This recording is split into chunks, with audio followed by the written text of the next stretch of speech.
বগুড়ার দুই হালায় আবার শিখায়, মোস্তাকিমের চাপ আবার শিখায়। বগুড়ার দুই হালায় আমার শিখায়, মোস্তাকিমের চাপ আবার শিখায়।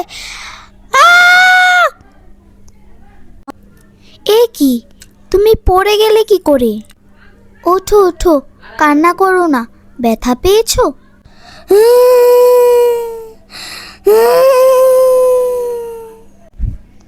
ইয়ামিন, তুমি কান্না করো না।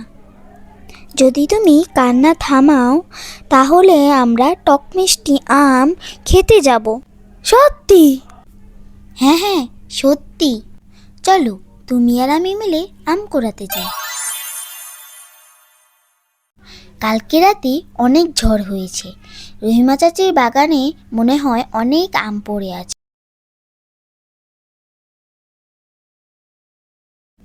ও আচ্ছা, চলো তাহলে।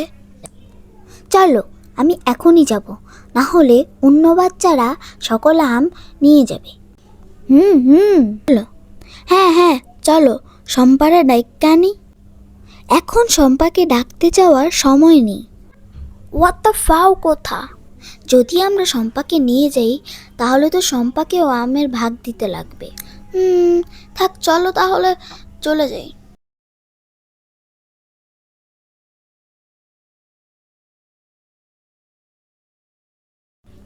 ইস, এখানে কত আম পড়েছে! কালকে রাতে অনেক ঝড় হয়েছে।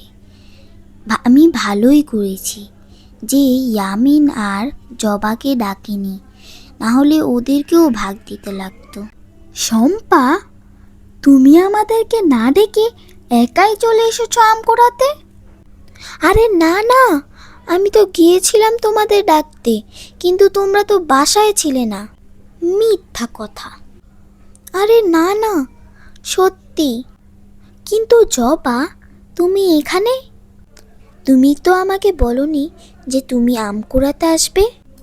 আমিও তো তোমাদের বাড়িতে গিয়েছিলাম, কিন্তু তোমাকেও বাড়িতে পেলাম না, আর আমি ইয়ামিনকে নিয়ে চলে আসলাম।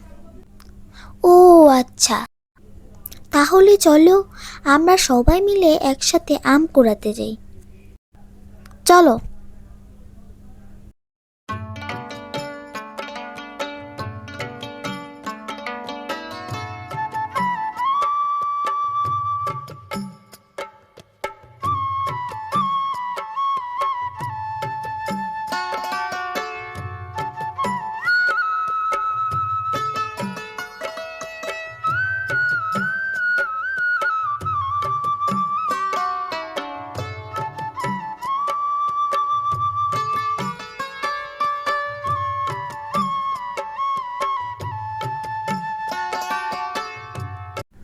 খুব ভয় পেয়েছিলাম, রহিমা চাচি যদি দেখে ফেলতো। চলো বাসায় যেয়ে মজা করে আম খাই।